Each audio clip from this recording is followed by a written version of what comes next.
ခေါင်းဖိလိုက်တိုင်းစပင်းနဲ့အဆုလိုက်ပြုံလိုက်ကြွကြလာတဲ့အခါစိတ်ညစ်ရုံနဲ့မကပဲ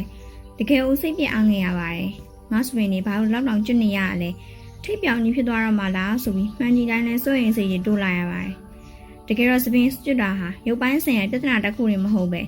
ငါ့ရဲ့ယုံကြည်မှုတွေကိုပါတဖြည်းဖြည်းချင်းဝါမျိုးသွားတဲ့စိတ်တရားတစ်ခုလိုဖြစ်လာတတ်ပါတယ်။စပင်းနဲ့ငယ်ကျွတ်တာတဘာဝဖြစ်စဉ်တစ်ခုလိုဆိုနိုင်ပေမဲ့ခေါင်းဖိအိုင်တန်းနဲ့တက်ချလိုက်တိုင်းအမြင်လိုက်ပါလာပြီဆိုရင်တော့ဒါဟာငါတို့ရဲ့ခန္ဓာကိုယ်ကနေတခုခုကိုသတိပေးနေအချက်ပြလက္ခဏာပဲဖြစ်ပါတယ်။အလုပ်တွေအများများပြီးစိတ်ဖိစီးနေရလားအေးရေးတွေပြတ်နေရလားဒါမှမဟုတ်အစားအသောက်အာဟာရထဲမှာစံကေတာအတွက်လိုအပ်တဲ့ဓာတ်တွေလိုအပ်နေလို့လားဆိုပြီးအဖြေရှာဖို့လိုအပ်လာပါပြီ။စပင်းကျွေးရတဲ့အကြောင်းရင်းတွေကအများကြီးရှိနိုင်ပါတယ်။ခေါင်းလျှော်ရည်မတည့်တာရေထဲမပြေဝတာအစခန္ဓာကိုယ်အတွင်းဟော်မုန်းအပြောင်းအလဲတွေထိပါအကျုံးဝင်နေပါတယ်။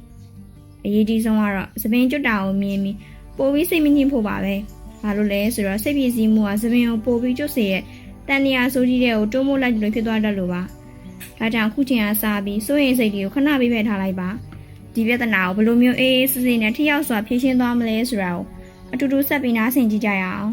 ။စပင်းနေအလွန်မေးကျွေးရတဲ့အဓိကအကြောင်းရင်းတွေကိုသိချသိထားမှငါတို့တွေထိရောက်တဲ့ကုသမှုကိုစတင်နိုင်မှာဖြစ်ပါတယ်။ပထမဆုံးအချက်ကတော့နေ့စဉ်ကြုံတွေ့နေရတဲ့စိတ်ပီစီမှုတွေပါဖြစ်ပါတယ်။စိတ်တက်ကြတာ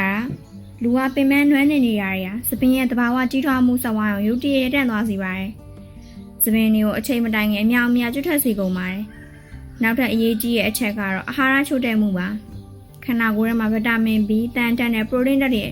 နည်းပါလာတဲ့အခါစပင်းအမြစ်တွေကအားနည်းလာပြီးတိုးပဲ့လာတတ်ပါတယ်။ဒါအပြင်အလှပအတွက်ဆိုပြီးကမီကယ်အပြင်းစားတွေသုံးတာကောက်တာဖြောင်းတာစိုးရာတွေကိုမကြာခဏလုပ်လာတာလေဆန်လားဆဲတွေကိုအကြီးကျယ်ပျက်စီးစေပါတယ်အမျိုးသမီးတွေမှာဆိုရင်မိဖွားပြီးကစားအချိန်ဒါမှမဟုတ်ဟော်မုန်းအပြောင်းလဲပြင်းထန်တဲ့အချိန်မျိုးတွေမှာ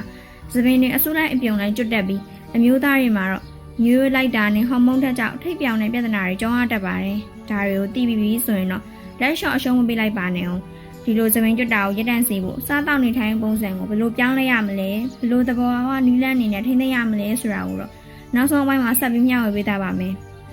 ဒီပြဿနာကိုဖြေရှင်းမှုအတွက်အိမ်မှာအလွယ်တကူလုပ်နိုင်တဲ့နေထိုင်မှုပုံစံအပြောင်းလဲတွေကတော့ဟင်းဟင်းရွက်နဲ့အစိမ့်ဆန်တွေကိုပိုပြီးထည့်သွင်းစားသုံးပေးပါဒီအစားအစာတွေထဲမှာစံသားကျန်းမာရေးအတွက်မရှိမဖြစ်လိုအပ်တဲ့ပရိုတင်းနဲ့တန်ဓာတ်တွေကျွမ်းအားအစာပေါင်းပါတယ်ခေါင်းဖိရဲ့အခါမှာလည်းတသားပြီးကြဲကိုသုံးပြီးအောက်ဖျားနေအပေါ်ဖြည်းဖြည်းချင်းအနုစိတ်ဖြည်းဖြည်းပါ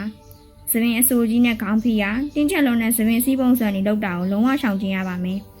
ညာအိတ်ခံနေနိုင်မိနစ်အနည်းငယ်လောက်ဥယျာဉ်ပြားကိုလက်ချောင်းလေးတွေနဲ့အသားရနှိမ့်နေပေးတာလေတွဲလည်ပတ်မှုကိုကောင်းမွန်စေပြီးစပင်းအမြင့်တွေကိုအားကောင်းစေပါတယ်နောက်ပြီးခေါင်းလျှော်ရွေးချယ်တဲ့အခါကမီကယ်နဲ့ဆယ်ဖေ့ကင်းစင်နဲ့ပျော်ပြောင်းတဲ့အမျိုးအစားကိုပဲရွေးချယ်သုံးစွဲသင့်ပါတယ်